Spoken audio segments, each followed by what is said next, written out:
Hi, I'm Meta Spencer.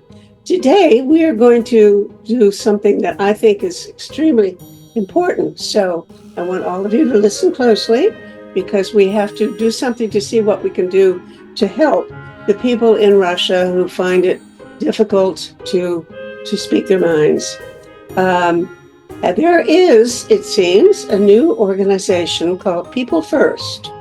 And these evidently largely consist of Russians who have left their home country and are living outside of Russia now because it's not safe for them to be in Russia doing the kinds of conversations that they have and actions because they're very active insofar as they can be in helping and to protect the other people in Russia who are being whose human rights are being violated and who are in many cases actually sent to prison for speaking out against the war.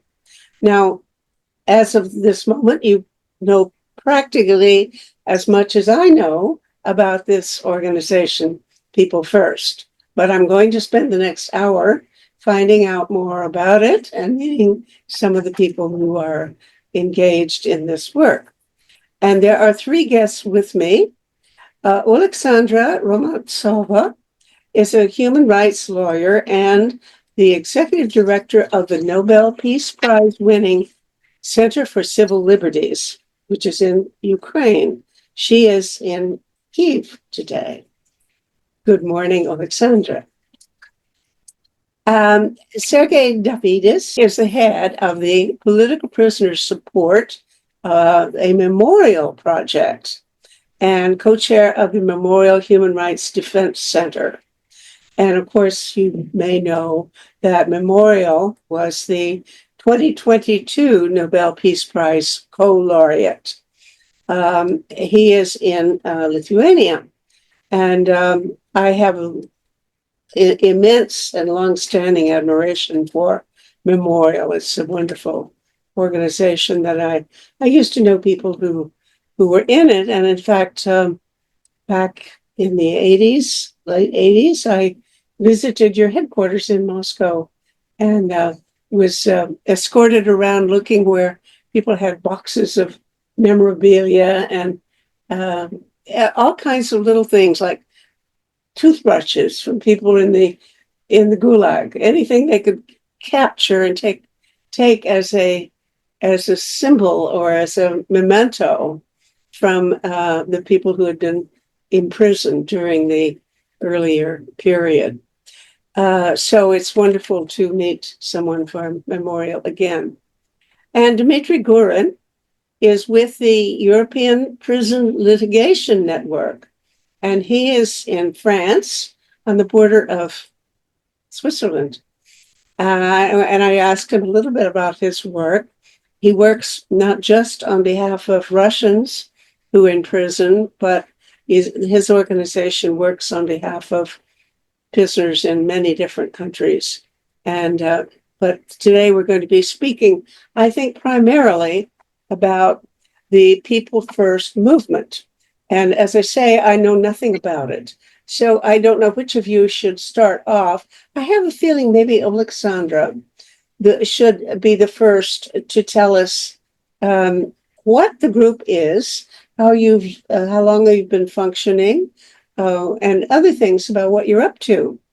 And I should say who I am. I don't know whether anybody told you, but this organization that we're broadcasting with is Project Save the World, which is something that I've been running for a number of years. But I am a retired professor of sociology, professor emeritus of sociology, University of Toronto.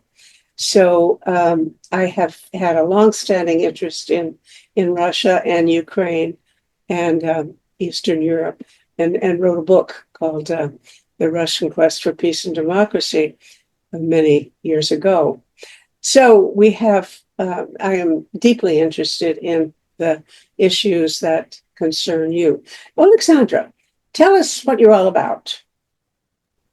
So, as you know, Russia and Ukraine now have a kind of negotiation in the mediation of USA administration and other countries who trying to find any opportunities to bring more security and peace between these countries. And one of main idea, People First, like an international campaign, which we launched together with Memorial, that at this negotiation, first of all, need to be discussed people who now suffering the result of this aggression and whom we have opportunity to rescue. What that means, first of all, it's a group of people who was kidnapped during the last 3 years at the occupied territory of Ukraine. It's civilians. It's people who sometimes, we not always know what kind of motivation bring us in the point when they, without any accusation, stay at Russia facilities, jail facilities, or illegal place of detention at the territory occupied by Russia Federation, territory of Ukraine. And that's why for us so important to release them, because when we speak about they don't have any accusation, that means they incommunicated, most of them, and that's thousands of people. It's mostly men, but part of them it's women. And that's people who don't have contact, not with relatives, not with their state, and even not with opportunity to have a lawyer, any representation at such system. Yes, first of all, lawyers can solve the problem that exactly these people illegally detained, but lawyers, first of all, have a, I don't know, testimonies, have a, understanding that this person alive and somewhere they exist. So conditions horrible, and mostly these people forcibly disappeared at the territory of Ukraine, like by status.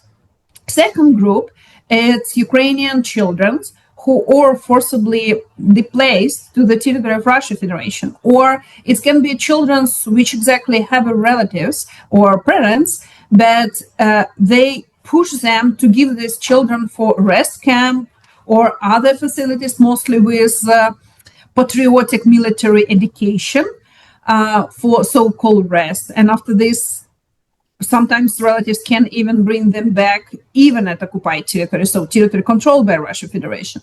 And that's second our group. Its main idea to bring them back to the territory of Ukraine or other third countries, which they surely can be safe and don't have any pressure about their Ukrainian identity.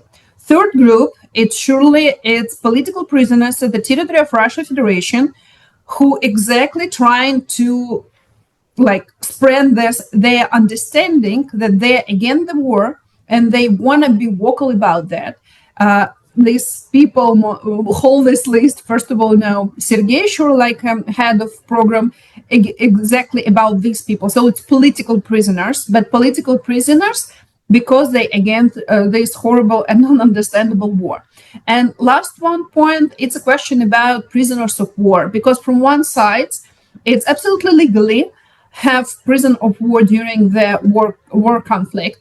But is the question, is it protect you this status or not? Is it you have a normal condition? Are you have a absolutely needs cover all your needs about health caring, about your contact with relatives, about opportunity to be visited by International Committee of Red Cross. And now we don't have anything of this. We have more than, Ukrainian received more than 700 bodies, dead corpse, who exactly people who before kept at the prisoning, or that was civilians, or that was a military.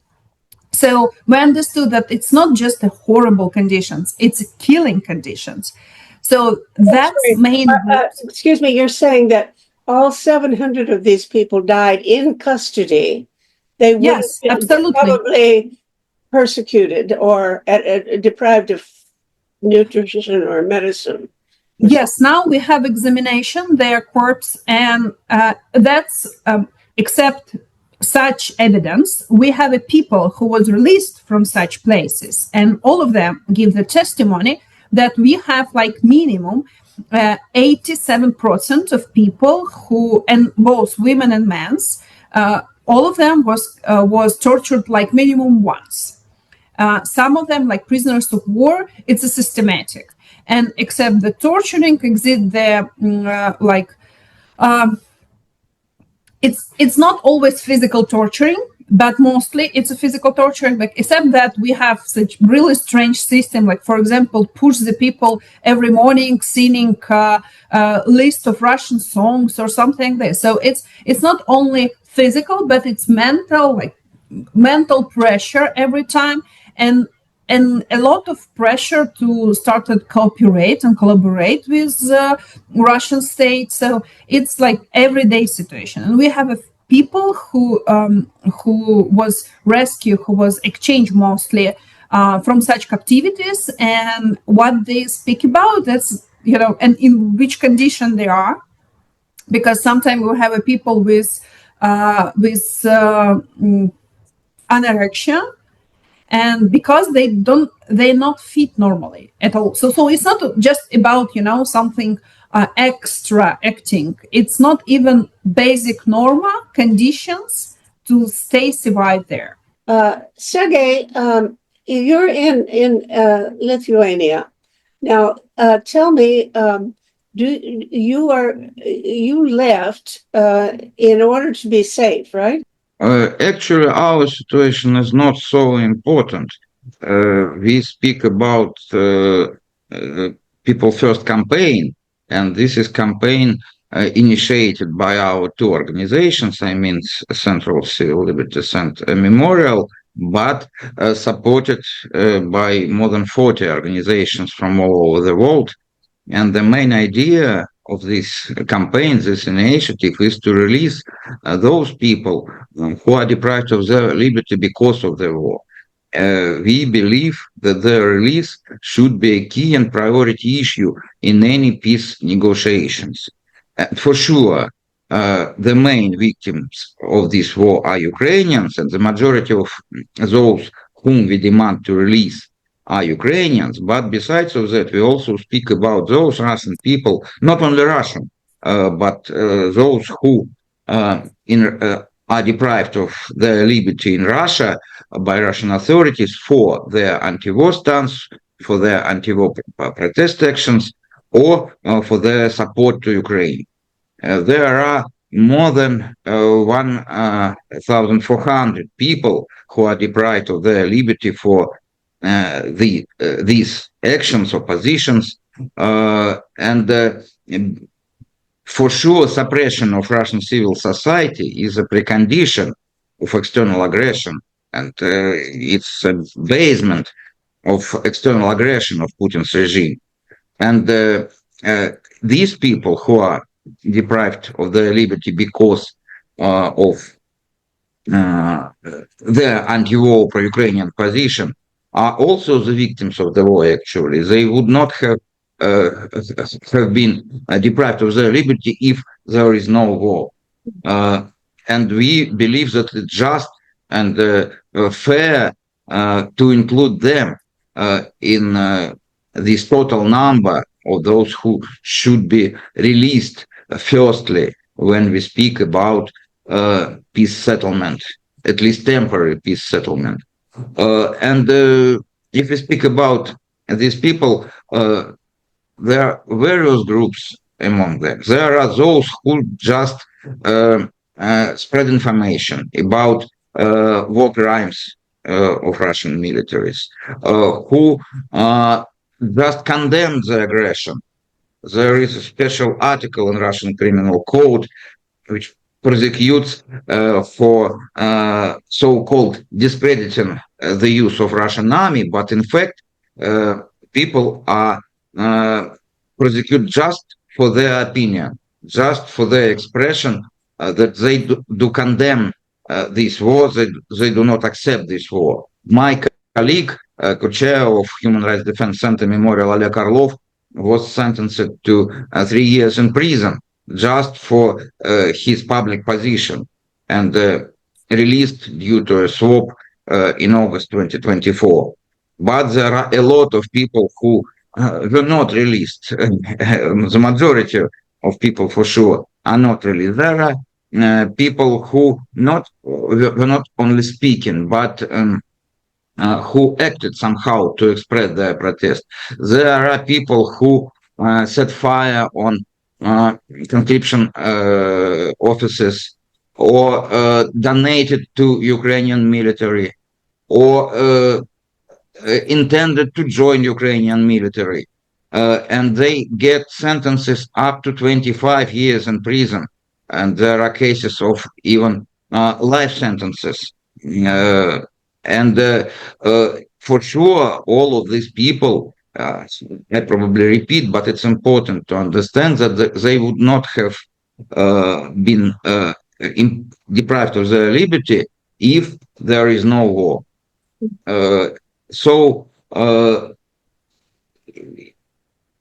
release would be not only act of humanity or justice, but it will an important action to support future democratic Russia, I would say so. It's impossible to expect peace and prosperity in Europe without democratic Russia.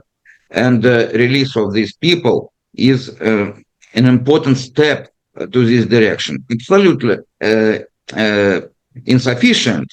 And for sure, Russia cannot be made a democratic country by external efforts. But it's an important move to right direction. I used to go to Russia at least once a year for many years.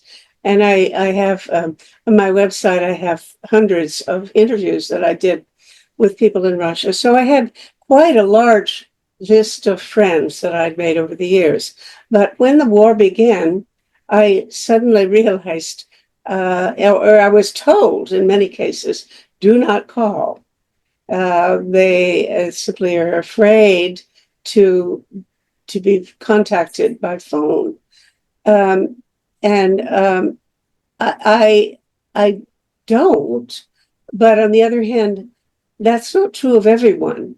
So I don't know how to find out which of my old friends want to be contacted. They don't ever call me, but some of them I can contact by Zoom, and they'll occasionally even give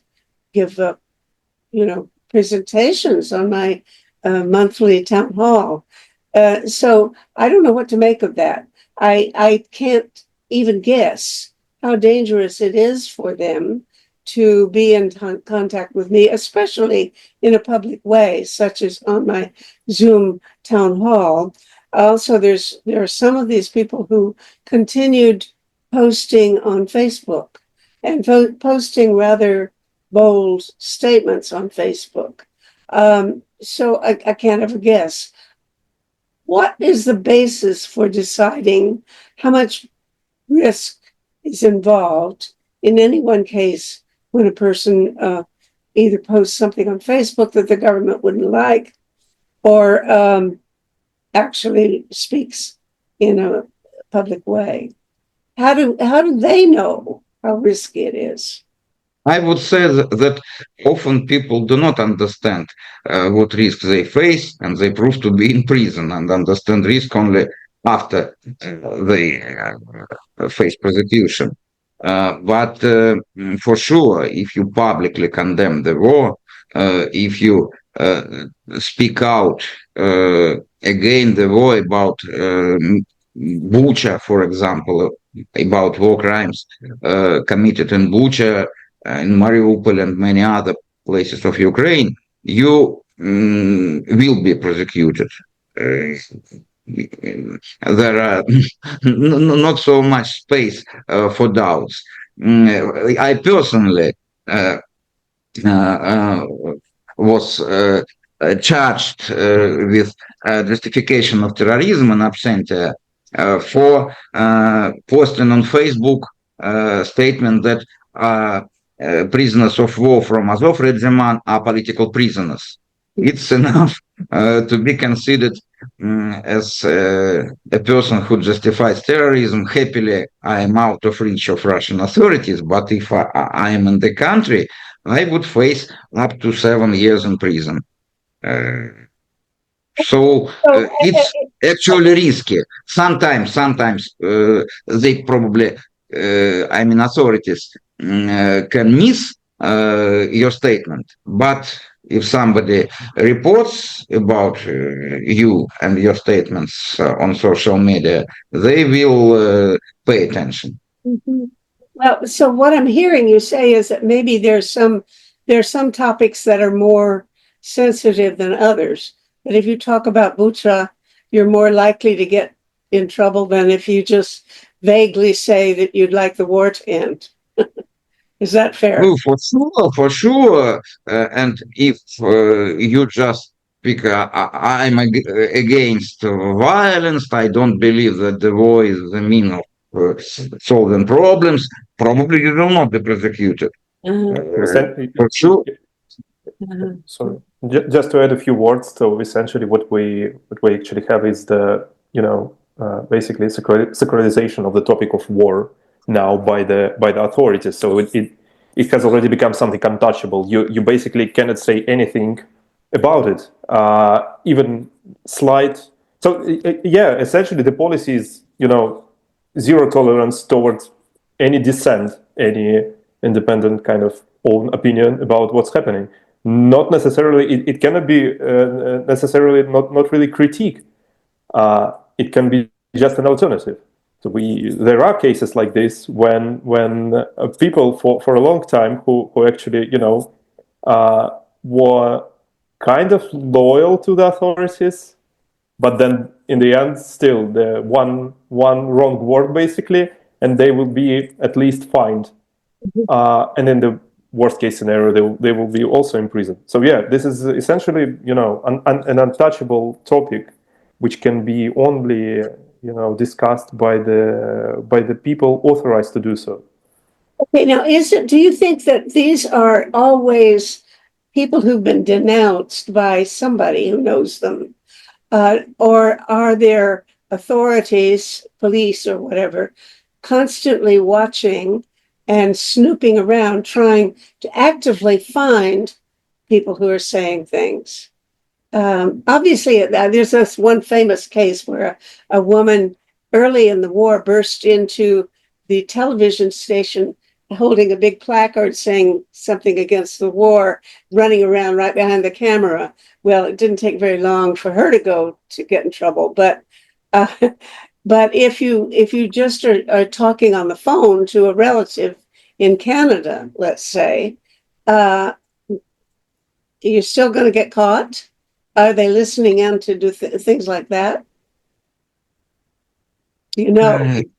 It's rather difficult to judge because anyway, the state introduced a lot of new repressive articles in criminal code after the beginning of in full-fledged war, including an article prosecuting for so-called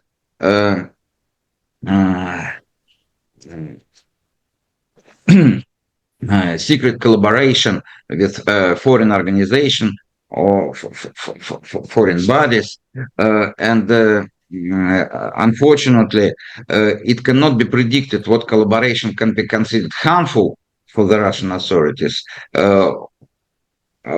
which not. And people are afraid because for any communication with foreign interlocutors, foreign organizations, they can be at least declared as foreign agents. And in the worst scenario, be charged with this secret collaboration or even something more severe. For sure, not everybody who somehow disagree with the war is prosecuted. I mentioned that totally we have 1,400 people in prison. At least, probably total number is higher, but these are people whose names we know. And anyway, it gives an idea of the scope of the repression. And for sure, there are much more people who disagree with the war. But the main idea of the repression is to send message to society that it's dangerous to stand against the war, that you can be persecuted. And for sure, people try to be quiet and not to express their position publicly. Can you say that there's any trend? Is it getting worse or getting better, or is it about equal throughout the whole time of the war? At the moment, and even in the last year, we saw that the rate of new cases, or new politically motivated criminal cases, became stable. Every month they incite more or less same number of the cases. But we see that the charges became more severe. The share of charges with high treason became much higher. Total number of the cases when people are charged with high treason became many times since the pre-war times. There were about a dozen cases per year in 2020. But today we have hundreds of high treason cases every year. Now, wait a minute. High treason is the worst that they're going to charge anybody, right? That's the Many people are charged with terrorism. It's also very severe accusation. And this change means that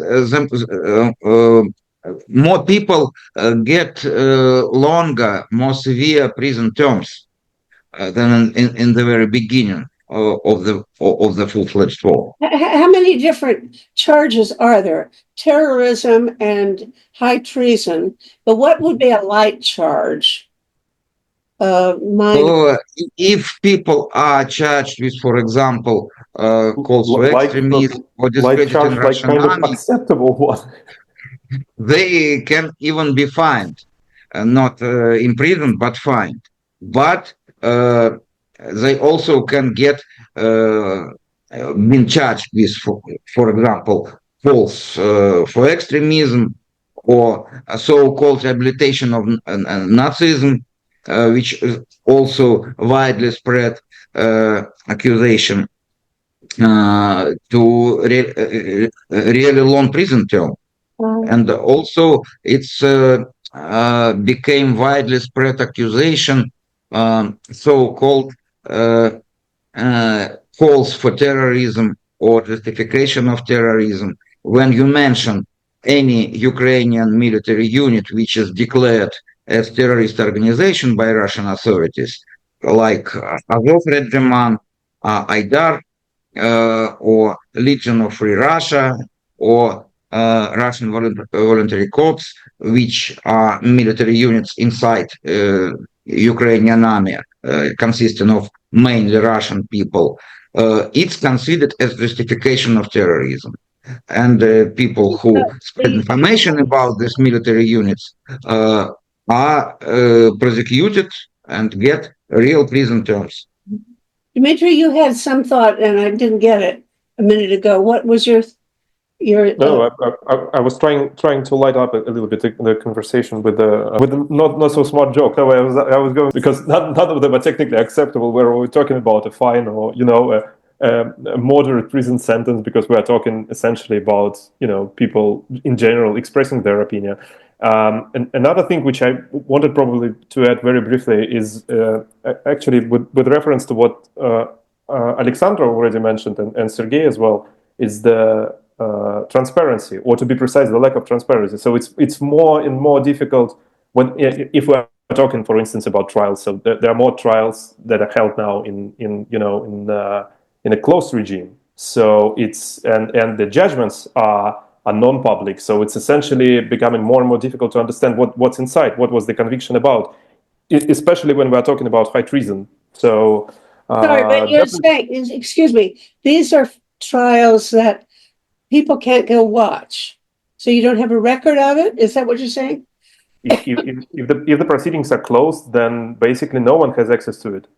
How many of the trials are of that kind, and how many are the kind that somebody else could go watch it?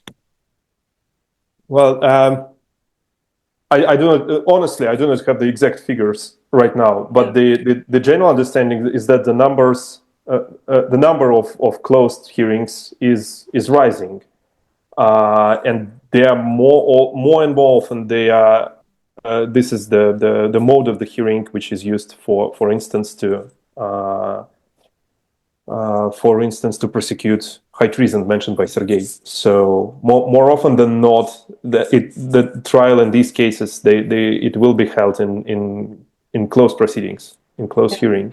And clearly, I would assume that high treason is the worst thing you can be charged with, and that they would expect a very high level of punishment for that crime, as opposed to. Well, currently up to life sentence. Hmm? Currently, it's up to life sentence after the most recent amendments.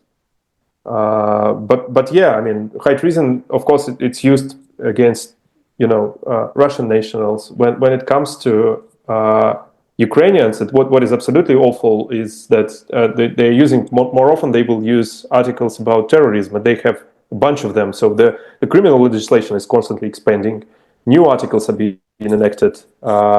And of course, there is no consistent system of their application, no consistent jurisprudence. So any attempt to assess it from the academic point of view is basically useless. But yeah, for instance, terrorist articles would be used against Ukrainian combatants, which is absolutely illegal from the standpoint of the Geneva Conventions, because they cannot be persecuted and convicted merely for their participants in the hostilities. So Okay. yeah. Now you are in an organization that does work on behalf of prisoners of all kinds, guys who are, I guess, petty thieves or something of that kind. So you are able, I would assume, to make some comparisons between the unpleasantness and rigor with which people are treated in the Russian prisons compared to, let's say, in France or some other places. Tell me, can you make such an overall generalization about which countries are the most harsh, and any comparisons at all? Well, the prison life, if we're talking about the European continent,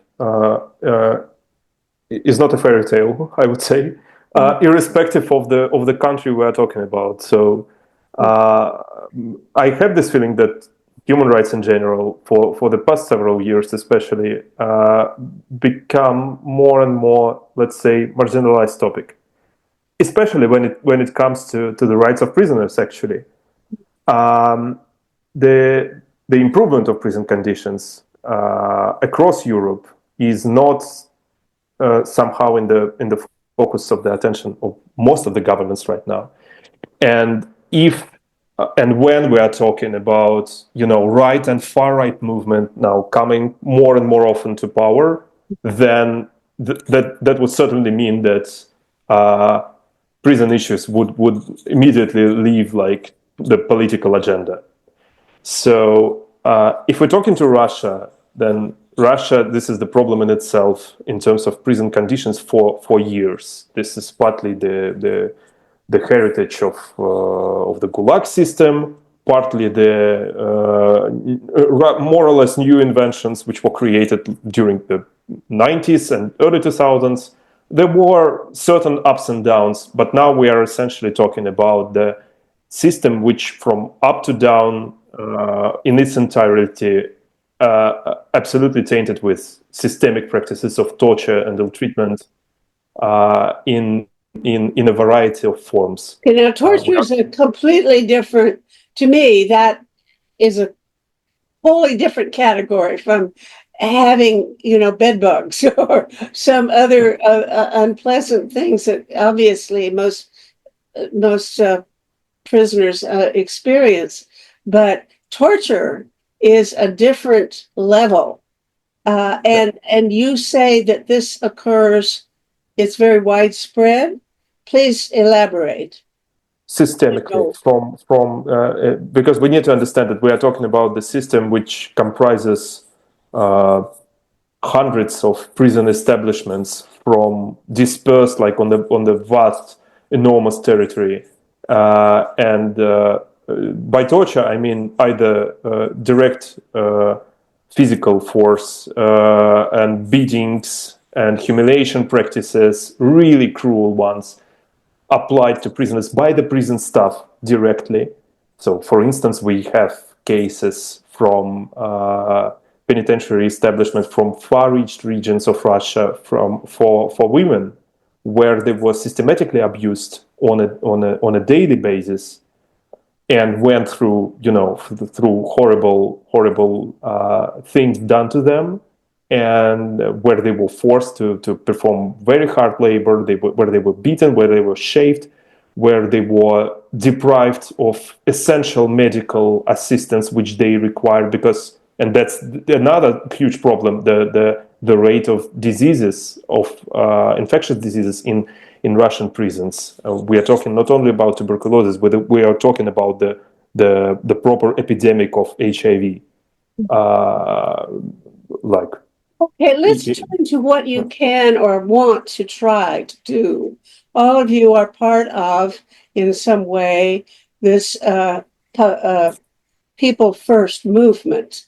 And I just would like to know more about that organization and what you're all trying to accomplish, and whether or not you think you can do any good at all. I mean, I would be very enthusiastically in favor of what you're trying to do, but do you have any chance of actually making any impact? So I'm just a little bit added at previous question about comparing about torture. I can just bring example of two stage of Ukrainian-Russia war. It's staged between 2014 and 2022, when we have occupied just 7% of territory, and till there we have more than 5,000 people who was released from different illegal places of detention, and all of them was tortured. And now when we have a 22%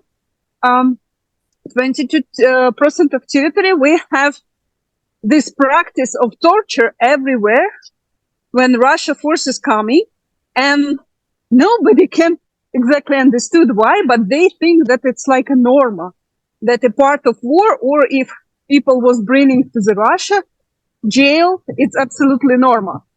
So what we can do, we can first of all try to explain Russian Federation that it's not normal. I know that it's like, dreaming about country who exactly started the war, but I think it's still possible at international dialogue, push this idea that torturing, it's not normal at all. And I think a lot of people who vote at democracy country still have this power, appeal to the diplomacy, appeal to the politicians, and bring back this understanding that torturing, keeping people at the jail without any reason, it's not normal. It's not how you exactly can cooperate with all the world. It's from one side. From other side, it's again the question, what kind of economy we have? Do we have economic relationship with such countries? It's not means only Russia. I mean Central Asia country, Azerbaijan country, who keeping political reason and torturing people in jail. Turkey, do we have still business as usual with such country? And I think, again, it's the power of common people to speak with their politicians, to speak with official diplomacy representation of country about it's not okay to have, oil not only from Russia, but from Azerbaijan till they have political prisoners and such conditions in prison. Is there any international committee that has authority, like OSCE or some other outfit, that has officially the right to send teams to investigate human rights abuses in any signatory countries? If any, and are there treaties that are being violated every time there's abuse or wrongful imprisonment? The short answer is yes, there is. So up until 2022, if we're talking again about Russia, so the most strong instrument and the most strong system, part of which Russia has been since 1996 at the earliest, was the European system of human rights protection. And at the heart of the system we had, and we still do, the European Convention on Human Rights. So the European Court of Human Rights and its jurisdiction, it was the main sort of way for Russian nationals or for those who suffered from the human rights abuses committed and perpetrated by the Russian authorities.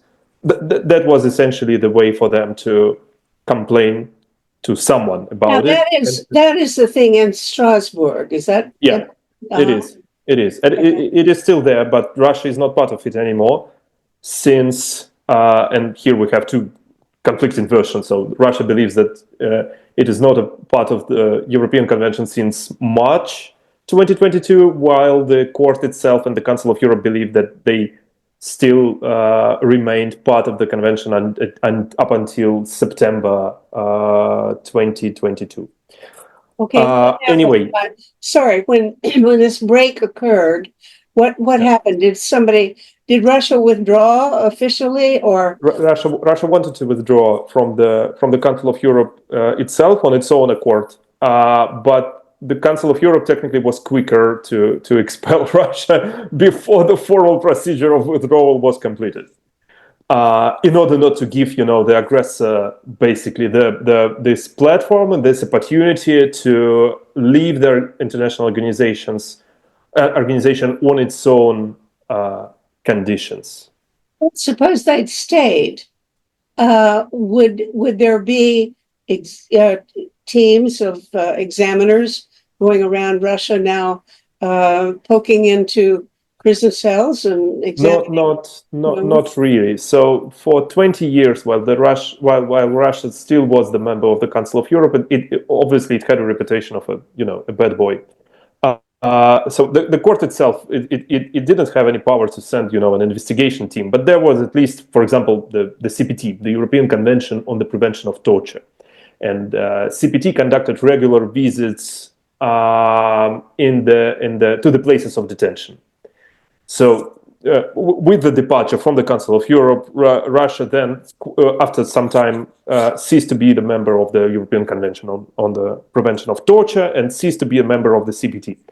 Long story short, there is an alternative provided by the UN, which is based in Geneva. So the system of the human rights, so-called treaty bodies. First of all, the committee, the International Committee on Human Rights, and secondly, the Committee Against Torture. There are actually more of these treaty bodies with specific mandates. In total, we have 8 or 9 of them. And Russia is the party of most of these treaties, like the International Covenant on Civil and Political Rights, for instance, which cover exactly the issues which you mentioned. So including the unlawful or arbitrary detention or torture or violation of basic rules of procedure during trial, etc., etc. So a lot of them. And Russia is still part of this mechanism. And there is still technically a possibility to bring almost every case to the UN human rights machinery. Now, the open question is the effectiveness of this machinery, partly because of the lack of funding. So the news which were published today, like for instance, we can give the example of of course the favorite now of the Trump administration action vis-a-vis the UN and the financing of the UN institutions across the world, and it affects the effectiveness of the human rights machinery. Now, wait a minute. Suppose I had a friend that I knew it was in prison, and that I think is being abused in Russia. And I bring it to this one of these committees that Russia still belongs to. Could I get somebody to go investigate in that one case and let me know whether or not this person is abused or not, or what would happen? The short answer, the short answer is no. No one will come for two reasons. First of all, they do not have money, or they do not have a mandate. Those who have mandate, like for instance, there is apart from treaty bodies, there is a huge system of so-called special procedures of the Human Rights Council of the UN. More than 40 independent experts or working groups dealing with all kinds of human rights stuff. But Russia do not communicate with most of them and do not allow them to visit the territory, including the penitentiary establishments, for instance. So for now, the only international body which we suppose that it has access to the places of detention is the International Committee of Red Cross. But the thing is that the policy of the International Committees are quite specific. So they would not publicly report on their visits, again, for political reasons, because they do want to hold this, you know, how should I put this? They do not take, they do not want to take sides. They want to keep this neutrality and to, you know, to support the mandate granted to them by, for instance, by the Geneva Conventions. And for that reason, they would abstain from any public reporting on their visits. Well, this is something, but this is it essentially. No one else would be allowed. For now, Russia do not allow anyone to visit the country itself, to visit the prison facilities, if we are talking about independent expert or independent international bodies, or to visit the territories of Ukraine occupied by Russia since 2022 or since 2014. So this is another aspect of this, you know, lack of transparency, which we mentioned. Okay, now then you're narrowing down the number of things that you could even hope to accomplish, or maybe not your organization, but specifically the Memorial and People First. It sounds as if the only real pressure that you have is some sort of moral condemnation. If all of the other people and countries of the world try to reprimand and reproach Russia for its bad human rights actions, that you're hoping that that would have some weight, that would influence their actions. But you know, I, as somebody observing from outside for a very long time, I'm kind of skeptical about how much impact that actually carries with somebody like Putin. As a matter of fact, I'm almost equally convinced that it doesn't, that public opinion has no influence whatever on Trump. And there are a lot of other country dictators or authoritarian rulers around the world that I could say the same of. So what's left? What good can you do, and how can we help you? I mean, assume that I am morally on your side, and I'll do everything I can, and including, of course, broadcasting and disseminating this information as widely as I can. But how much can I actually accomplish as your best estimate? And what do you want other people to do to help you? Actually speaking, for sure, there is no simple way to release all the political prisoners, all the Ukrainian civilian hostages, prisoners of war, abducted Ukrainian children, but at least we can try to support those who are deprived of their liberty in Russia on occupied territories of Ukraine. And it's important to support these people, provide them with legal support, with humanitarian support, to write letters to them, spread information about them in the world, and everybody can do it. And people all over the world can participate in this activity and support those who is involved in this activity. But when we speak about People First initiative, it is not just expression of desire to release everybody because it's unfair, but it's somehow connected with the prospects of peace deal, of peace settlement of the war. And as Donald Trump says, it's a deal. It's really a kind of a deal. And it's important that release of those who deprived of their liberty because of the war, that people's fates are on the table, are a part of this deal. And the main idea of our initiative, we are not an organization, we are just public initiative uniting more than 40 organizations from all over the world. The main idea is to deliver to the decision makers, politicians, leaders of public opinion, this idea that people are important, that the release of those who are deprived of the liberty of the war is the first and the most important element of peace deal. Well, I would buy that. How is it that seems to me to be one step beyond what Amnesty would do? By the way, does Amnesty International already do many of the things that you would like to have done in terms of advocating for the release and the better treatment of prisoners, or have they do they take a different stand when it comes to political prisoners in Russia? Is Amnesty engaged with this issue at all? For sure, somehow they're also engaged in this issue. They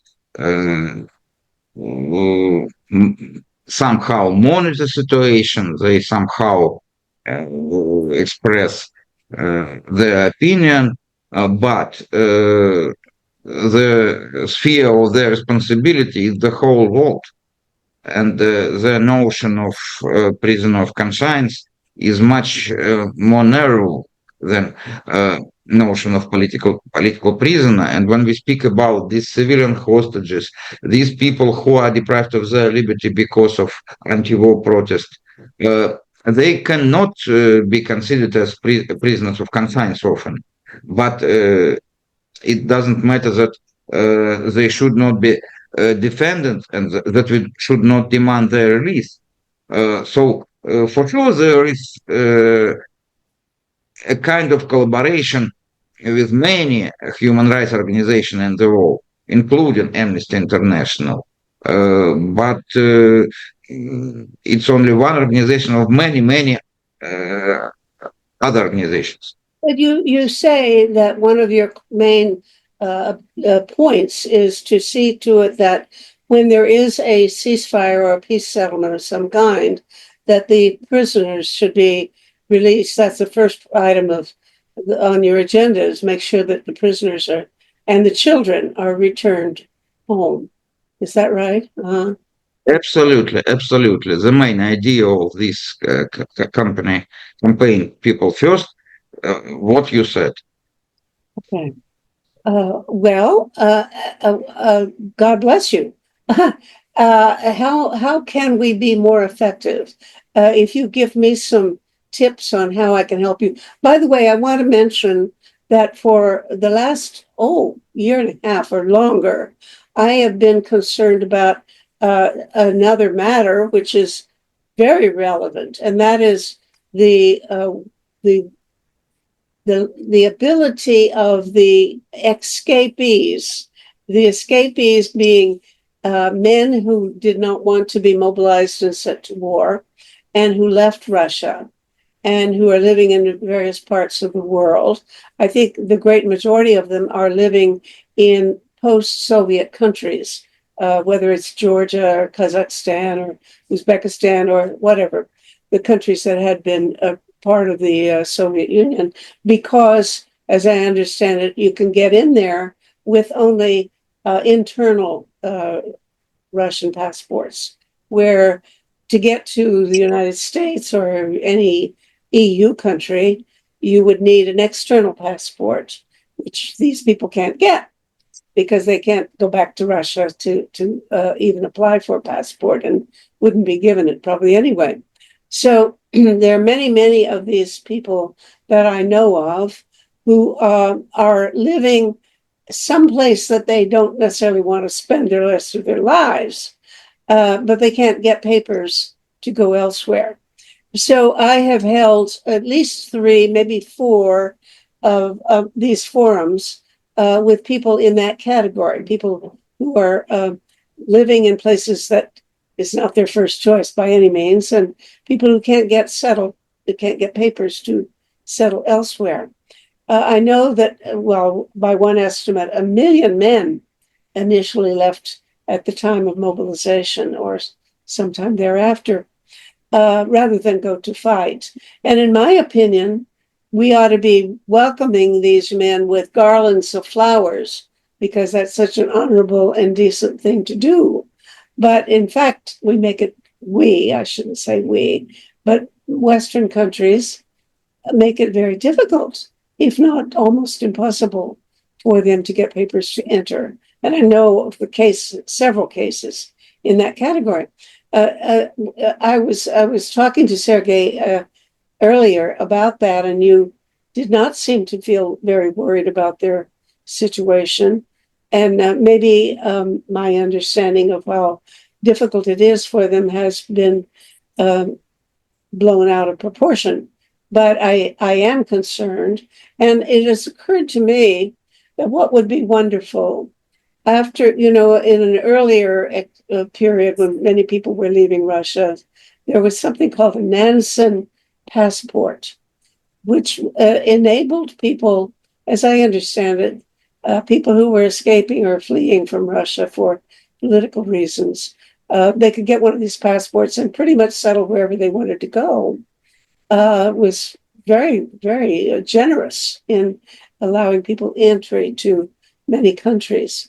And of course, when I mention this to people now, they just laugh and think, no, we couldn't possibly provide such a thing. Well, I think that's really what the goal should be for them. Maybe it won't be quite as tragic after the war ends, but in many cases, I think the great majority of cases, these people don't want to go back to Russia ever. And so they still have a problem of getting papers to settle where they want to settle. Let me mention that in passing and get your reply. Also, I know what Sergei thinks because we talked about it. Dmitry, do you have any knowledge of that? And I don't know where Alexandra went, but she's here. Well, I mean, if we're talking about the realities of early 20th century, so in the aftermath of the Russian Revolution, the very simplified probably answer would be why actually the system of so-called nonsense passports was possible. Is that because you had political power in exile, you had the committees and other sorts of organizations belonging to the Russian Empire, which would install them in Serbia and then in somewhere in Europe, and they had this legitimate power of the essentially of the government in exile, which would allow them to advocate for initiatives like this for their fellow citizens who fled from the revolution. Now, fast forward to 2022, it's kind of more difficult than that, because some of the countries, we're talking here about the European countries and the US, of course, first of all, they do continue economic relations with the authorities in Moscow. So I don't suppose they would be very happy about the idea of recognizing another alternative government installed somewhere in Europe, which would produce or which would support the idea of producing alternative passports to citizens of non-existent country of Russia future or something. So the political dimension of this matter is so difficult and so overwhelming then basically the interests of, I don't know, 1 million people who fled from the perspective of their mobilization, it's not so important in order to change the course of the more or less normal course of the economic relations with Russia. This is a very strange war in that sense. So a lot of powers who support Ukraine, who supply arms and ammunition to Ukraine, at the very same time, they do support also the Russian regime, kind of implicitly. So a lot of hypocrisy here, unfortunately, and that's probably the reason. Okay, Dmitry, I'm sorry, Sergey, your thoughts on this? And I'm wondering where Alexandra went. Alexandra has just written that she had to go to shelter because of an alert. Ukraine and Kiev is also under attack, is always under attack, and just now she had to go to the shelter. Tragic. That's so sad. Well, please give her, I'm sure you'll be back in touch. Give her my good wishes, as if good wishes would do a thing. In fact, let's talk finally about what good wishes could do. People who want to help you. What do you want us to do?